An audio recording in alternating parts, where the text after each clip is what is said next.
CTOS is groundbreaking technology. We're promoting efficiency, comfort, and safety, dedicated to protecting you and your family. Citizens of Chicago, we are DeDSec. You have heard enough lies. Hello, citizens of the world. We are anonymous.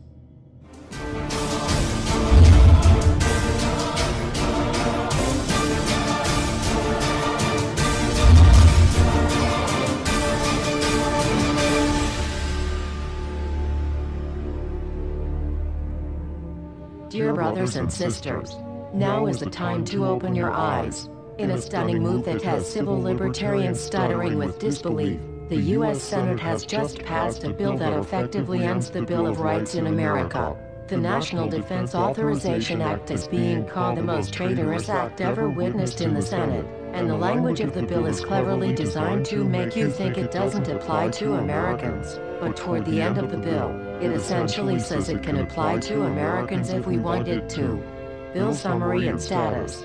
112th Congress, 2011 to 2012, S. 1867.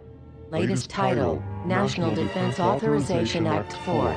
This bill, passed late last night in a 93-7 vote, declares the entire USA to be a battleground upon which U.S. military forces can operate with impunity, overriding posse comitatus and granting the military the unchecked power to arrest, detain, interrogate and even assassinate U.S. citizens with impunity. Even Wired magazine was outraged at this bill, reporting, Senate wants the military to lock you up without trial. The detention mandate to use indefinite military detention in terrorism cases isn't limited to foreigners. It's confusing, because two different sections of the bill seem to contradict each other. But in the judgment of the University of Texas Robert Chesney, a nonpartisan authority on military detention, U.S. citizens are included in the grant of detention authority. The passage of this law is nothing less than an outright declaration of war against the American people by the military-connected power elite. If this is signed into law, it will shred the remaining tenets of the Bill of Rights and unleash upon America a total military dictatorship, complete with secret arrests, secret prisons, unlawful interrogations, indefinite detainment without ever being charged with a crime, the torture of Americans and even the legitimate assassination of U.S. citizens right here on American soil. If you have not yet woken up to the reality of the police state we've been warning you about, I hope you realize we are fast running out of time. Once this becomes law, you have no rights whatsoever in America, no due process, no First Amendment speech rights, no right to remain silent, nothing. The U.S. Senate does not want us to speak. I suspect even now orders are being shouted into telephones and men with guns will soon be on their way. Why? Because while the truncheon may be used in lieu of conversation, words will always retain their power. Words offer the means to meaning and for those who will listen, the enunciation of truth.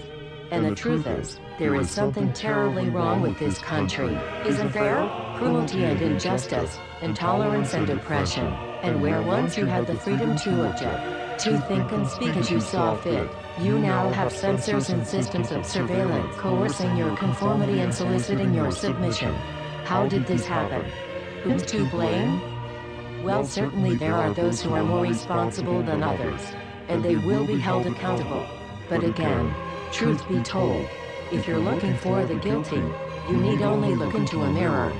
I know why you did it. I know you were afraid. Who wouldn't be?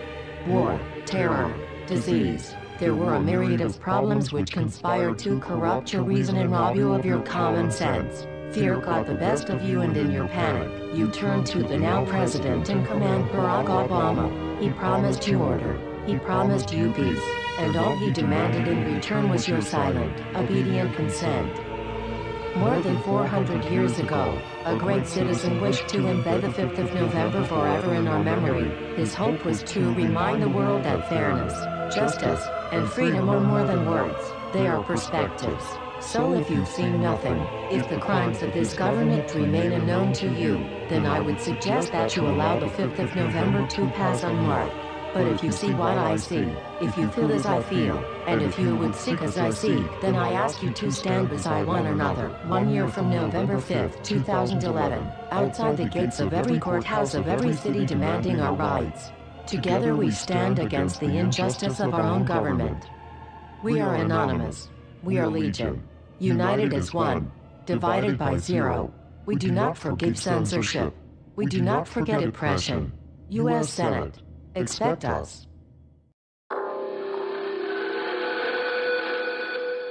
Why do we hide behind our masks? Why do they hide behind their masks?